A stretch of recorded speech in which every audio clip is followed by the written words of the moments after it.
In 1966, a young Indiana farm boy decided to drop out of college after his first year. With no plans for the future other than working a local job, I decided to see the world. What better way to go to a foreign land than volunteering to work helping remote farmers learn some new techniques and seed varieties to help them improve their minimal standard of living. Finding an organization willing to take on such a young lad was no easy task, but after much searching, International Voluntary Services out of Washington, D.C. was found. A pre-entrance interview with Martin Cleish of IVS, held in Indianapolis, Indiana, opened the way for my orientation in Washington, D.C. From the Winchester Journal-Herald, Winchester, Indiana, Thursday, April 21st, 1966. Local man in Laos with IVS. Gene Peacock left on April 8th for a 2-year tour of duty in Laos with International Voluntary Services, Incorporated. Peacock is the son of Mr. and Mrs. Virgil Peacock of Wayne Township. In Laos, Peacock will join 53 other volunteers on the Rural Development Team. These volunteers work with rural communities in crop and livestock production, construction of farm buildings, schools, dispensaries, roads, and airstrips, and sanitation and food preservation. Founded in 1953 as a private non-profit organization, IVS provides small-scale technical assistance and works directly with the people of developing countries. IVS sponsors volunteers in 4 countries in North Africa and Southeast Asia.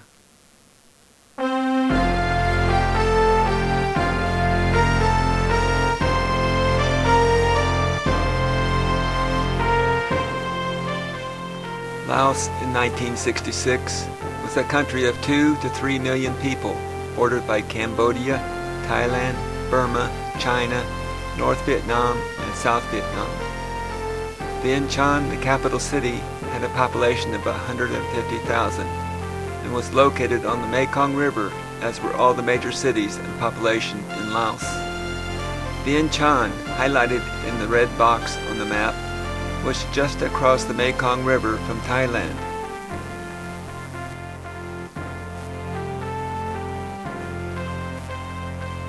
Laos, a constitutional monarchy, was governed by the elected officials in Vientiane, with the monarch in Luang Prabang as a figurehead. There was little industry in Laos. People survived mostly by subsistence farming. After 2 months of orientation and language study in Washington, D.C., I spent a week in the Philippines studying tropical agriculture at the College of Agriculture and the International Rice Research Institute in Las Bañas, Philippines. This was my first formal training in the production of rice and other crops grown in Asia, and I am hoping to be able to put the training to good use. On arrival in Vientiane, we were immediately subjected to another month of orientation. This orientation was a little more interesting than some of the others because we were closer to the subject being studied, and we were able to do some orientating on our own by exploring Vientiane and a short field trip to Luang Prabang. The streets near the market are the main boulevards. The 3-wheeled bicycles ferry market shoppers to and from the market. There are many schools in town. The French Lycée and Don Doc Teacher School were the largest. There are many smaller schools in the neighborhoods. IVS maintained a house for in-training volunteers and as a place for volunteers returning from the rural locations to stay. New volunteers eagerly listened to the stories and tales told by the veteran volunteers. Local construction for the larger buildings was a cement veneer placed over roughly placed bricks and rebar. Igeo Ratanagon, a good friend from Luang Prabang, poses in front of the Tat Luang. Pa Tat Luang was the largest Buddhist temple in Vientiane, dominated by its towering stupa. Construction on this temple was started in the 16th century. There are many Buddhist temples in every city.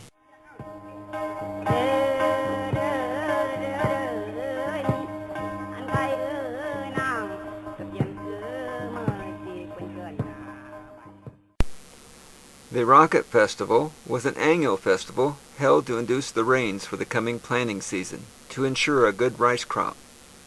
The festival was a noisy affair with music, dancing, and fireworks.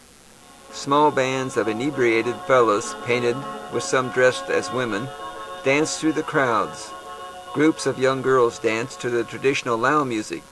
All the dancers, plus a few bands of jokesters roaming through the crowds, made for a lively occasion, as preparations were made for igniting the large rockets. Villagers brought their village's entries decorated with paper streamers, tassels, and parasols early in the morning, for judging of the prettiest rocket. In the afternoon, the rockets were stripped down to the basic flying form and carried on the shoulders of up to 10 men down the banks of the Mekong River, to the launching scaffolding on the sand. The Lao managed to add excitement to even the simplest task. The fuse man would dance on the scaffolding next to the loaded rocket while touching the torch to the fuse. He would duck behind a brace of the scaffolding seconds before the rocket flew off or blew up. No matter what the rocket did, the crowd was captivated. Most of the rockets made it off the scaffolding. One even managed to land in the water of the Mekong, 3/4 of a mile away. Some rockets just sat and fizzled, but some exploded, making it uncomfortable for the fellow on the scaffolding with it.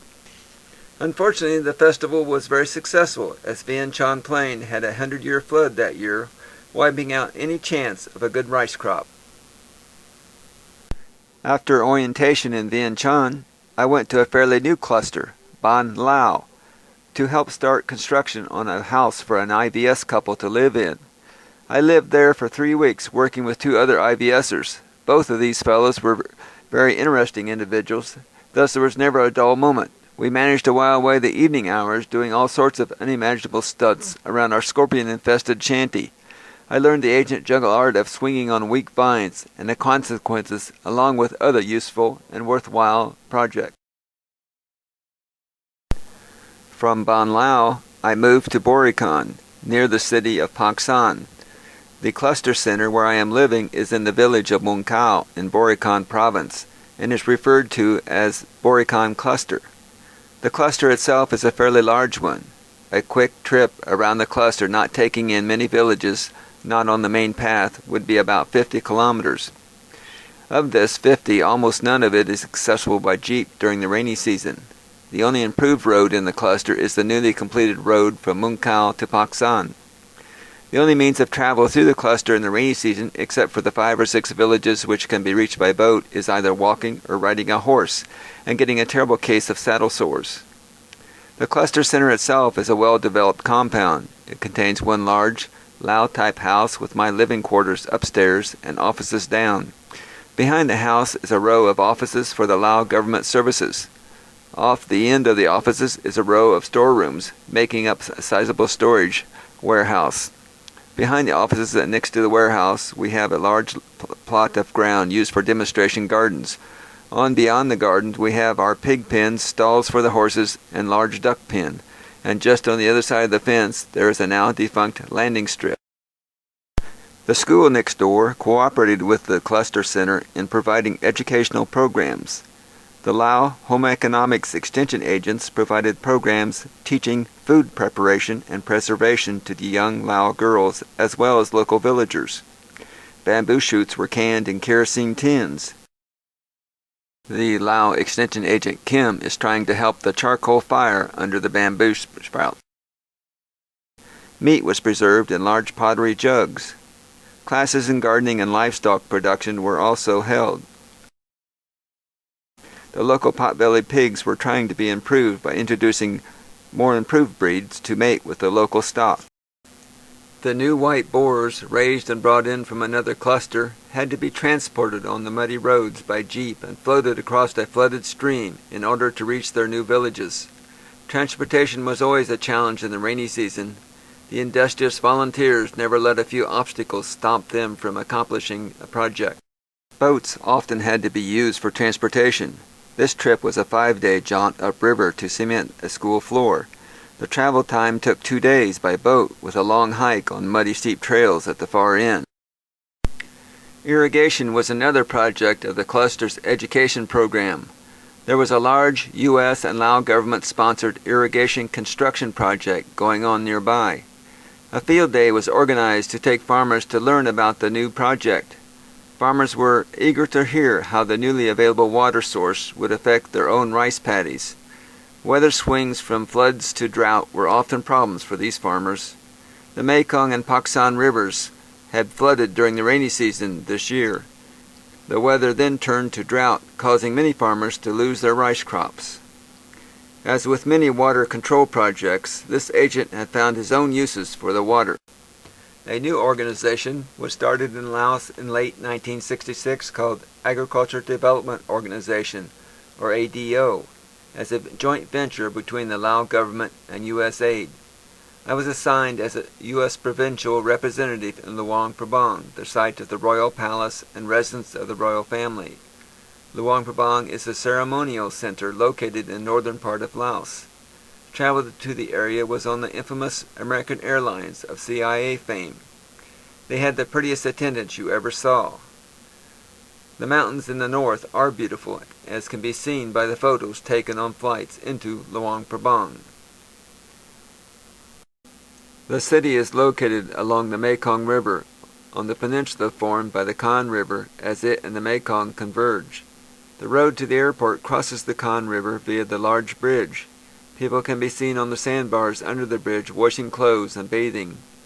Even though the Mekong is much smaller this far north, I saw no bridges across it anywhere in Laos. The mountains surrounding Luang Prabang make it a picturesque town. There is a small hill in the center of the city, Wat Tat Chomsi, placed at the top. The overlook from this temple looks over the city and the royal palace residence of the king and his family. The king, His Royal Majesty's Savang Vatthana, was beloved by the Lao people. All Lao subjects showed their respect to the king whenever they were in his presence. The royal palace sits on the bank of the Mekong River, with Wat Tat Chomsi in the background. Every morning the city's market is bustling with vendors and shoppers.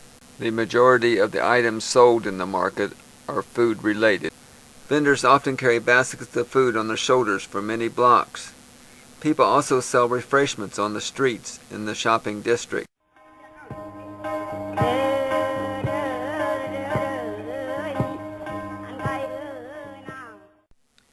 Wat Sing Tong, built in 1560, is the most beautiful temple in the city.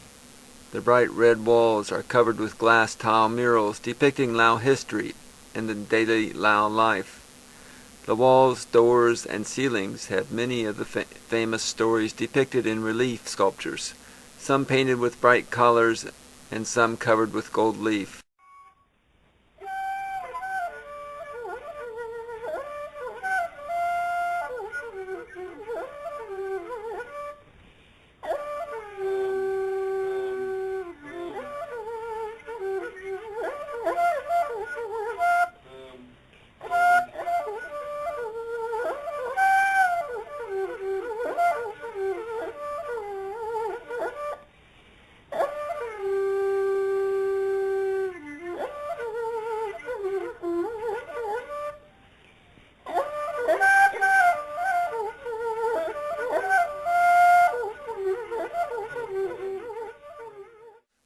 The artisan is sculpting the relief as some of the walls are being restored. The young Buddhist monk volunteered to pose for a picture at the base of the temple. Many statues of Buddha are prevalent throughout the temples. The large drum calls the temple monks and villagers to prayer.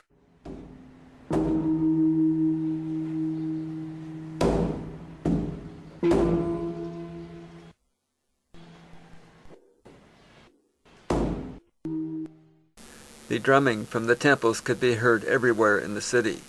One of the several places I lived in Luang Prabang was this 3-stall building in the Chinese section of town. There were families on both sides of me with several children. Amazingly, we all got along quite well. The kids were always active at one sport or another. They even played ping pong on a piece of plywood in my place. The 2 children on the swing are snacking on balls of sticky rice. I was always an interesting sight to the kids. Sometimes they thought it was pretty funny having a long-nosed stranger living next door. The old truck is the one I used to deliver the seed rice to remote farmers. It took all of its power and four-wheel drive capabilities to get it into some of the remote villages. I always tried to be nice to the kids. I even took them swimming when they wanted to go out to the local waterfall. There was a Buddhist temple in the neighborhood. My neighbors used one of their big trucks to transport the music, so the parade for the festival had to go by our house.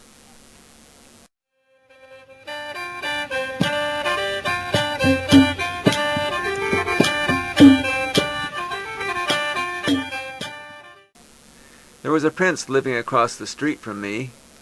I took his friends out one day to gather flowers for decorating the temple. One of the prince's guards used to like visiting my place. Working with the Lao extension agents was my main project in Laos. Rice was the country's sustaining crop. The lowland areas raised the rice in flooded paddies, whereas the highland areas used the slash and burn method of clearing the mountainsides to raise their rice. We worked mostly with the flooded paddies, where the water was used to make the fields soft enough to be plowed and raked with tools pulled by a water buffalo.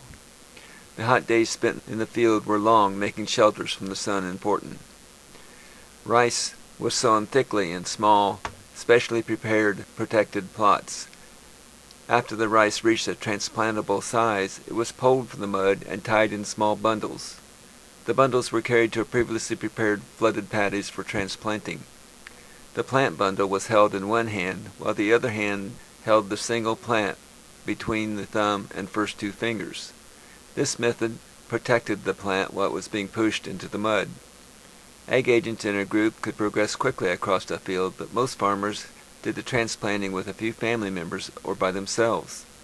The rice farmers I met were friendly country people, even though they did hours of backbreaking labor planting and harvesting their crops. The plant spacing must be adequate to give the mature plant room to grow. The thinly spaced plants made the field look sparsely planted, but fast growth made the plants quickly fill in the spaces. The lush growth of the fields, still flooded with water, was a pretty sight. The farmers were willing to listen to new ideas, but like hard-working people anywhere, a little example demonstration went a long way in helping to change some of the old methods and varieties used. The program I worked with brought in new varieties to help increase the amount of rice they could raise in the limited farmable areas.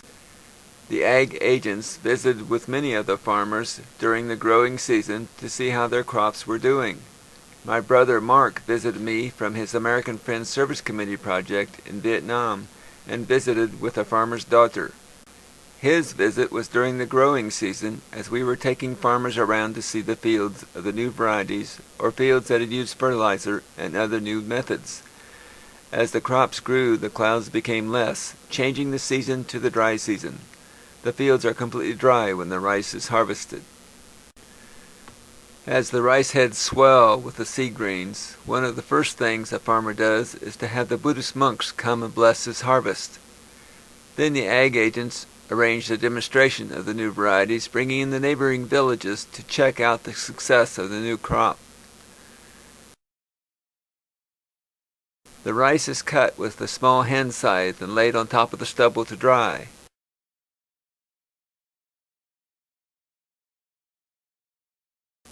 The bundles were then hauled by various methods, all involving manual labor, to the threshing area.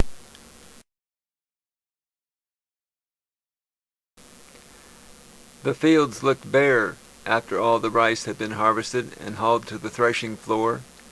The farmer then brought in his buffalo again to help thresh the rice. The rice is placed in a circle on the mats woven from strips of bamboo.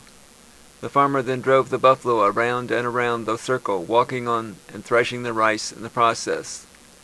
The family would pitch in, adding more rice stalks as needed.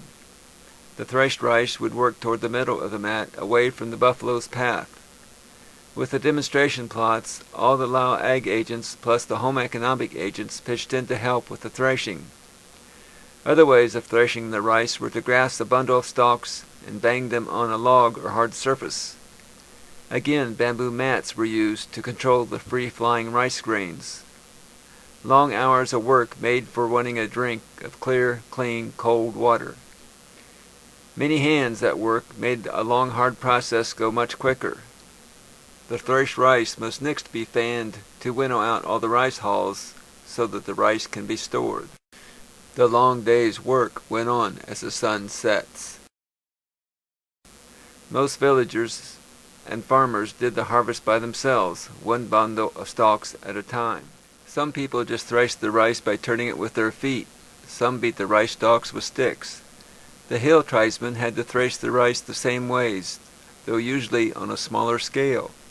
The rice had to be threshed and winnowed. The black shirt and black pants or skirt with a red sash and large amounts of silver around the neck were the signature outfits for the male mountain tribe from the Luang Prabang area. Then the rice was ready to haul to a storage bin, which was usually made of bamboo mats as well. Some farmers made very neatly constructed straw piles to store the rice for threshing later. The rice threshed easier after a little curing. This fellow's straw stack grew to well over head high. His home was in a little village near Luang Prabang, making his fields ideal for using for demonstration plots. He was a friendly fellow with a personality type similar to some of my acquaintances back in the States. I was able to visit his home on several occasions. The ADO rice program brought in new equipment also, such as the new threshing machine. Some of the new varieties were much shorter stalked rice, making it harder on the back to harvest and thresh. The main program ADO sponsored was a rice seed loan program. The ADO agent, along with the Lao ag agents, worked with the farmers explaining the program and having them sign a contract to repay the rice after the harvest was completed. The agents delivered the seed rice to the farmers before the planting season. The ag agents weighed out the amount of seed needed for each farmer's paddies. Some of the villages were remote and had to be reached by boats or by long, narrow, rough roads. Some of the villages using the dryland rice were at higher elevations where the weather was chillier. The ag agents also offered tools such as shovels and hoes for the farmers on the loan program. The cost was to be paid back with the rice at harvest time. Before harvest, burlap bags were delivered to the farmers to put the rice payments in. After harvest, the agents went back to the villages to weigh and pick up the rice payments. The rice was hauled back to the warehouse in Luang Prabang for use as seed rice to be loaned out for the next year, or to be sent to areas where the crop had not done so well. Rice, the main food crop, was processed mostly by simple methods. The chaff was cleaned from the grain by bouncing the grain on a bamboo tray, which let the breeze blow the chaff away. The grains were then placed in a wood stump and pounded with a wood post powered by stepping on a short end and letting it drop on the rice. The hulls were pounded off and the rice turned to a pure white. Other ways to dehull the rice was to use water power, where villages made good use of streams running through them. Many of the demonstration trips involved eating on the road. The food was prepared by all the ag agents, male and female alike. The rice was sweet rice or sticky rice. The method of eating it was to make a ball of rice, press a depression in it, and use the rice for a utensil. A free finger clamped the vegetable or piece of meat to the rice, and then both items were dipped into some hot sauce before being popped into the mouth. The woven basket contains the steamed, sticky rice. Even the long-nosed foreigner got the hang of eating with the sticky rice. Candies were made of sticky rice by placing a dab of rice inside a banana leaf with a sweetening before wrapping it up in the leaf. Another picnic I participated in was a fishing trip with two friends. The fish were caught by nets and traps, then cooked on an open fire. Again, the sticky rice was the main fare, supplemented with greens, hot sauce, and fish. The fish were very small, like the minnows we were used to back home. Most villagers foraged from the land and rivers to increase their diets and food supply. Traps were set to catch birds, another way of living off the land. The provincial fair in Luang Prabang was a big event. The Lao Agricultural Office had their own booth at the fair. The ADO program provided a water pump demonstration that powered a fountain in front of the booth. The home economics agents are standing in front of it. The fair also had a large vegetable division judged by Crown Prince Sai Vongsavong. The prize-winning villagers lined up for a photo with their winnings. Some of the demonstration events were quite large, as farmers were brought in from surrounding villages. The events were sponsored by the Laos Agriculture Extension Office, ADO, and USAID. Another program, provided by the extension agents, was a garden seed distribution program. Seeds and technical advice were offered to the villagers. Most of the gardens were very successful, and much of the surplus produce going to the local markets, providing extra food and income for the villagers. Some ingenious villagers set up their own automatic irrigation systems using a water wheel in the stream to pump water in bamboo pipes to the gardens. Many gardens were grown on the sandbars of the Mekong River while the river was at a low level. These gardens were across the Mekong River from Luang Prabang.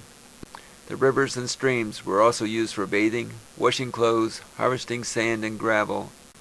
The digging and sorting processes were done by hand. A few higher, cooler streams supported watercress.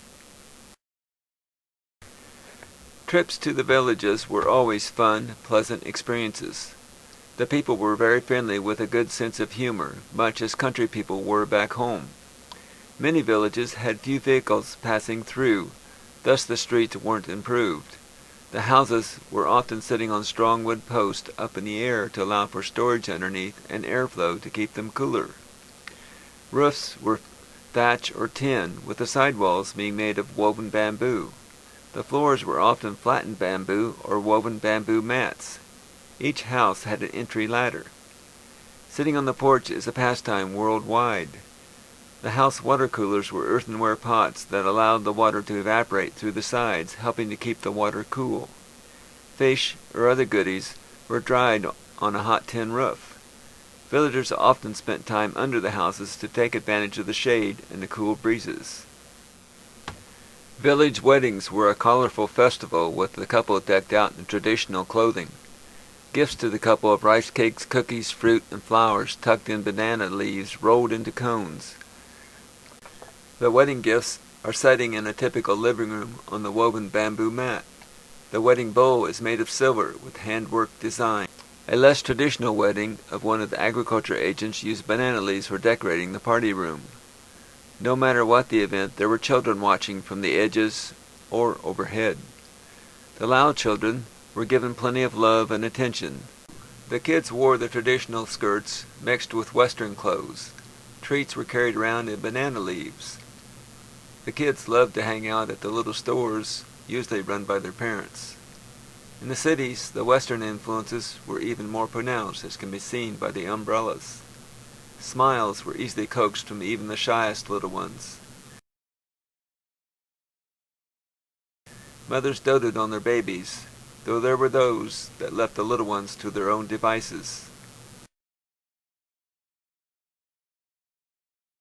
Many military families lived near the outskirts of the cities, increasing the number of kids crowding around to see the excitement. The village kids learned to pull their own weight quickly, whether it was taking care of little brothers and sisters, livestock, hauling items to sell at the market, or making their own tools and baskets. Schools for the children were a priority for many villages. The villages built their own schools with the help from the government and some outside aid. Some schools were small one-room buildings, while others were large multi-room structures. The vines and weeds were groomed by the kids themselves with machetes they probably brought from home. This new school had the Crown Prince come in by helicopter to dedicate it at the opening. Again, the villagers celebrated the opening and the visit of the Crown Prince by having a festival. The gifts of candy and cookies, plus a little music, and of course some drinking.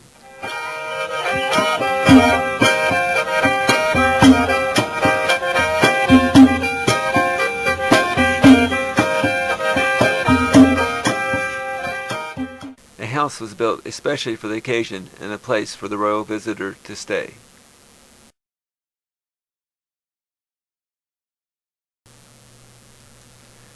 Weaving was done by many of the women, but a few villages specialized in woven goods as a village industry. All the traditional clothes were homemade. This lady was ginning what looks to be cotton. It was then fluffed before being spun. The yarn was dyed, spun, and wound on reels before being transferred to a warping frame to measure the length and number of threads. Many bright colors were used, like the pinks shown on this warping frame. Silk was also used for the fanciest outfits and decorations. Weaving was often done on a small loom built under the house. These ladies were wearing their finest traditional scarves and skirts made from silk. The village men made their own rope as well as baskets. The baskets were being sealed, making them waterproof and lightweight for hauling water. The villagers made their own lumber and post. Logs were put on the scaffolding by an elephant, the work animal of the jungle. A few chains and straps with a driver on top, and they could move most any log. Houses were generally a village effort, as all the family and friends pitched in to help. Boards for the boats had to be cut by hand from large logs also. The boats were painstakingly made by hand using the old hand tools. The twist drill was a piece of art itself. Many of the boats had roofs put on to haul passengers out of the sun. Of course, so much hard handwork wore a fellow out as the hot sun raised the temperature of a sunny day. The medicine salesman created a crowd around his jeep whenever he showed up in a village. The man in the center of the picture was the Chow Mung, a position like the leader of the county. He was helping a remote village choose a new Naiban, or village chief. I believe the old village chief had run off with the Pathet Lao rebel group. The candidates' names were read from a list, and then the village men put their vote into a pot. The Chow Mung read the names while he kept count of the winner. The successful vote was celebrated by several long draughts from a freshly unsealed pot of rice wine. More water was poured through the soured rice mash as the participants drank from the long reeds. The Chow Mung sat with his back to the camera on the woven bamboo stool. A young hill tribes boy leads his pack horse through the village. When a house is empty and no one is welcome in the house, the latter is shoved away from the porch to relay the message. Travel in the Lao countryside was always a challenge. The way villagers traveled was to strap on some shoes if you had military connections, or otherwise most people went barefoot. If you had goods to carry, a basket or two balanced over their shoulders on a pole did the trick. A big load called for loading up a couple of pack horses. Travel in the city was often done in the three-wheeled bike, taxis, or samlots. Jeeps were numerous, but usually owned by government officials or foreign aid groups. Some commercial businesses, like the traveling medicine man, owned jeeps. The hill tribesmen walked many miles to deliver produce to the markets and take goods back to the villages. Many roads were in poor repair, especially in the rainy season. Heavy rains washed the roads badly. Other obstacles were the military checkpoints. The army was trying to keep track of who was traveling where. If you did not have the proper papers, then you'd better not use the road. Obviously, these measures did not stop all the rebel activity.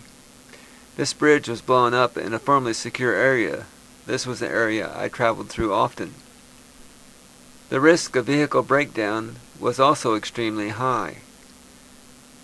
This problem happened on an orientation trip for new volunteers just after my arrival in the country. I don't recall ever being stranded out in the country, though vehicles had to be repaired occasionally. A boat I was riding in did split apart in the middle of the Mekong River, but we were able to make it to shore before it swamped completely. We were picked up by a good Samaritan in a passing boat. The mountains were beautiful, but the roads had to do a lot of winding around to get anywhere. Downed trees were problems on the smaller, seldom traveled roads. The bridges on those roads were nothing to brag about, if there were bridges at all. Some streams just had to be waded across.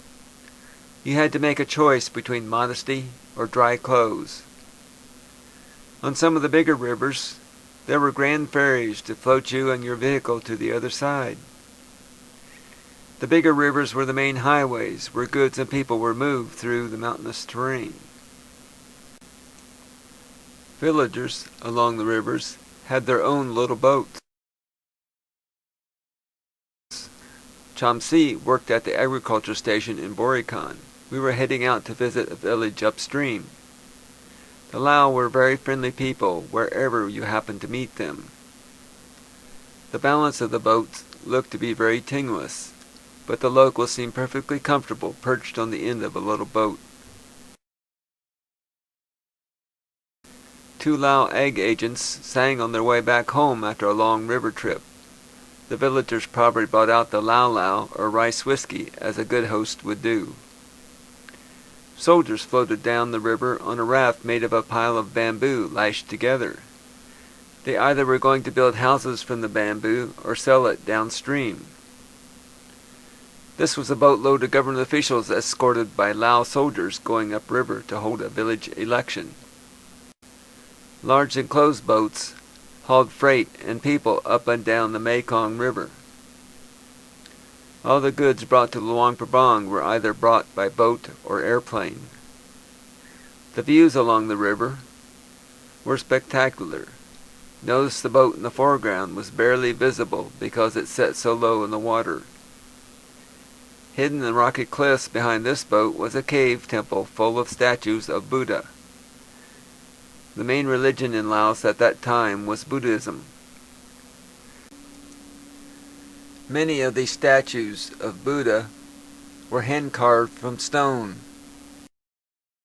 There were many villages along the Mekong River where the high riverbank showed signs of the heavy traffic from villagers walking down to the water for bathing, laundry, and many other needs. The terrain in the north was very rugged, even right up to the river's edge.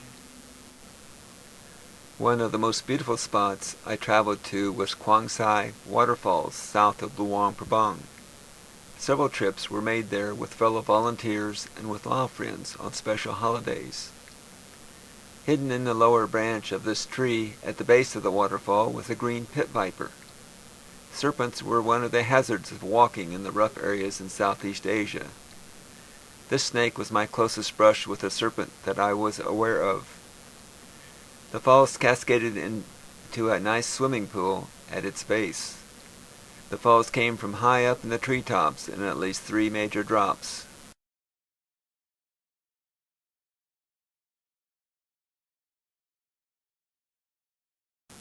Fellow volunteers and a Lao friend cool off from the spray from the falls.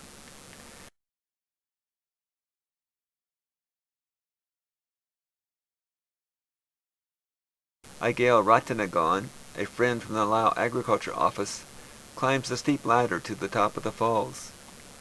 The view from the top was mystical with the spray and the shadows of the large trees. The falls were a great destination for cooling off on a hot holiday. The trees in the area grew to the tremendous height, keeping the falls in a cooling shade during the hot tropical days. Southern Laos was a much different terrain than that found in the north. The floodplains were large expanses of flat land, excellent for farming. I traveled to southern Laos only one time when returning from a trip to Thailand, entering Laos in Champasak province. Entry was made at the city of Pak Se on the Mekong River. Travel back to Vientiane, the capital city, was made by catching the Milk Run, the regular U.S. aid, United States Agency for International Development, flight between provinces. Wat Pu was a notable historic site of the area. The temple ruins, formerly a Khmer temple complex built by the same ethnic group that constructed the well-known Angkor Wat in Cambodia, were on a holy site originally built in the 5th century. The present ruins were built in the 11th to 13th centuries and has not been restored. The site has been turned into a Buddhist worship center. The cobra was a native snake to Laos and has many religious and folk connections. Artisans in Laos, formerly known as the Land of a Million Elephants, used the elephant image in early religious statues as well as civilian government icons like the formal national flag.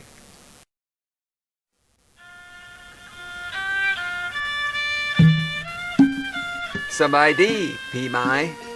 Happy Lao New Year. The Lao New Year comes in April, at the time of the longest, warmest days of the Lao year. The New Year comes just before the rainy season starts and the rice crops start their growing season. The festival lasts for 3 days and features many parades to various events throughout the city.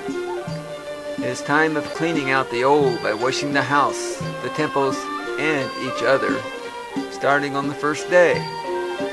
The next day is the day between the old year and the new year. The last day is the beginning of the new year. There are many ancient traditions involved in the celebrations, including the beheaded king Kaban Lapham, whose 7 daughters kept his severed head in a cave and washed it yearly. The special care of the head allowed for happiness and good weather to spread throughout the land.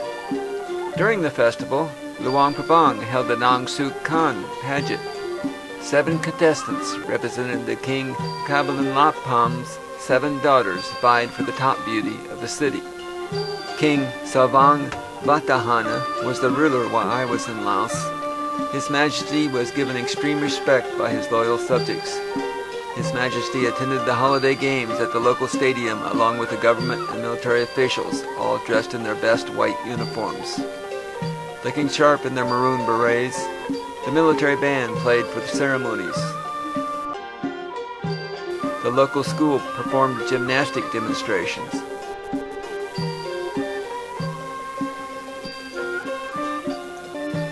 Kids raced in gunny sacks, leaving a cloud of dust.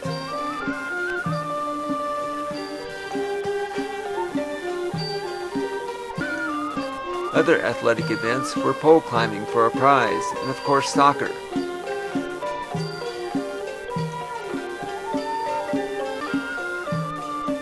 Soccer teams came from the schools and the military. Many spirited games were held.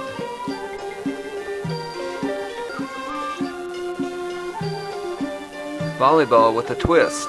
The plane coming over the trees over the volleyball game on the left is a Royal Lao Air Force T-28 coming in for a leaflet dropping run over the festival crowd. Kids scamper to catch one of the dropped leaflets.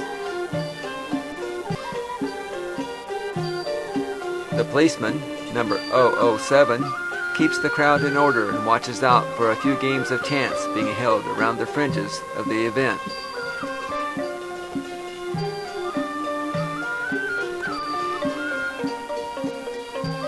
Part of the cleaning up after the old year involved washing and decorating the local Wat. I was drafted by my neighbors to help get flowers for decorating the neighborhood Wat. The worshippers at the Wat poured water into a long ornate gold leaf trough to wash the monks and the statues of Buddha in order to gain merit for themselves. This Buddha statue is also covered with gold leaf, making it shine brightly as the water trickled down over it. Another event of the New Year celebration was the visiting of friends. Masao Yamauchi, a Japanese Peace Corps volunteer, and I became friends and ate out together often. These fellows were some of my friends from the Lao Agriculture Office. They were posed on the center hill overlooking the Royal Palace in Luang Prabang. Another Japanese Peace Corps volunteer and a new IVS volunteer, John Bryson, dropped in for a visit. John sported string bracelets. The Lao Basi ceremony gave you good wishes for a successful visit to the new home, soothed with much home-brewed Lao whiskey.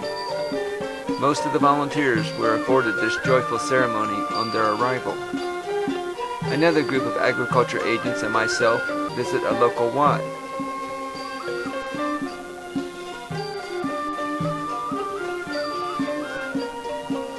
The Agriculture Office got together a team to go to the sandbar on the Mekong and build a sand stupa decorated with flags and a gold spiral at the top. As can be seen by the dress and the equipment, the water was flying freely. Another great festival, held in Luang Prabang, the boat races were a brightly colored event with high drama and suspense. The races were attended by King Savang Vatthana, who arrived in his royal barge, attended by 2 boats of colorfully dressed soldiers. The king was just a figurehead in the governing of the country, but he was still the most respected person to his loyal subjects. Each neighborhood wat or village and the military bases entered a long racing boat made from one solid log. One boat held from 40 to 50 men, usually with one man on the prow beating a drum to keep everyone in rhythm, and a half-dozen men standing or crouching on the rear to guide the boat. Some boats used a couple of men on the prow rocking the boat to provide the rhythm for synchronizing the paddlers. The paddlers put every ounce of energy into the sprint down the river in front of His Royal Highness.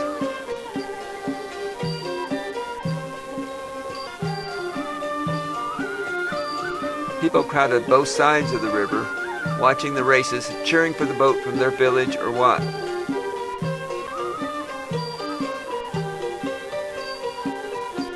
Some of the young fellows provided a little extra musical entertainment for the crowds.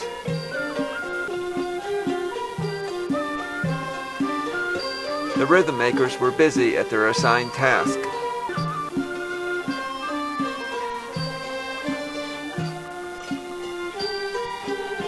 The fellow with the drum was a driver for the provincial Laos Agricultural Office.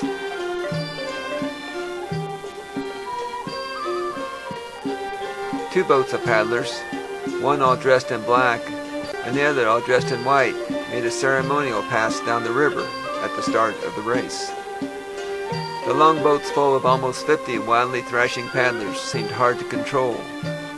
These 2 boats cut a path real close to the official starters in their perfectly white suits. The boats with paddlers wearing the maroon berets were from the military bases.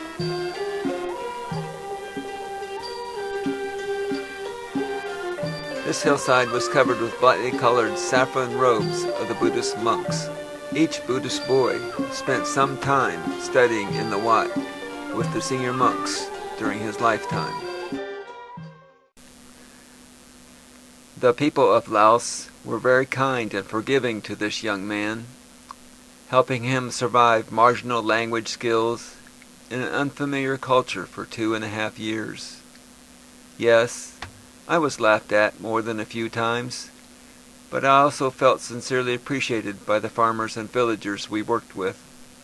These villagers opened their homes to me and accepted my miscues with gracious patience and friendship. The Lao fellows at the Royal Lao Agriculture Office that I worked with were genuine friends. Unfortunately, a few volunteers were not as lucky as myself. I would like to take a moment to remember these fellow volunteers and the other people who lost their lives with them trying to do what they could to make life better for others. Michael L. Murphy, drowned crossing a small river on July 25, 1966. Frederick Scheidler and his Lao assistant Chanti Onpom were killed by Pathet Lao forces March 25, 1967. Fred and I went through orientation in the same group. Martin Kleisch, Associate Chief of Party of IBS RD, and 4 other Americans lost their lives April 6, 1967, when their flight out of Luang Prabang was lost in the mountains. Martin conducted my pre-employment interview in Indianapolis, Indiana.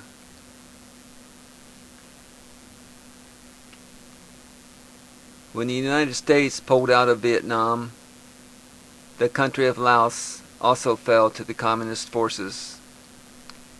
In December 1975, King Savang Vatthana, was placed in an internment camp along with Her Majesty Queen Kampui and the Crown Prince Vong Savang. It is believed all three died around 1978, still interned in the camp.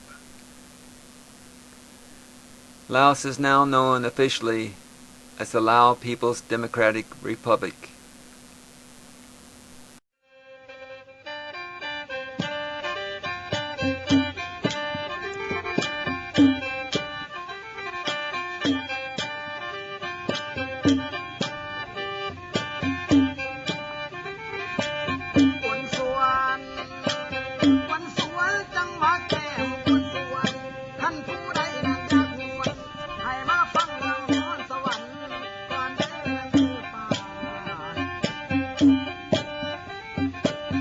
ใจฟังดอกคำไทยมาเลือใจข้างนอกไว้สาวนา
มื่อสอบจะเบิ่งเสียว่าพี่เสียงมันมีไอ้เมื่อสอบนั้นเบิ่งสวม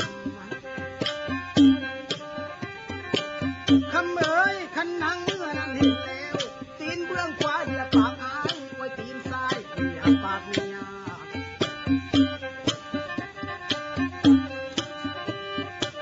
แต่ว่ารัศมีดอกเอ้ยน้องพี่บ่มีสิได้บ่มีแล้วสิตั้งตองแม่มาคำเอ๋ยท่านบ่ตั้งนอต่อน้องไว้ตัวอายก็บ่มาโอ้ย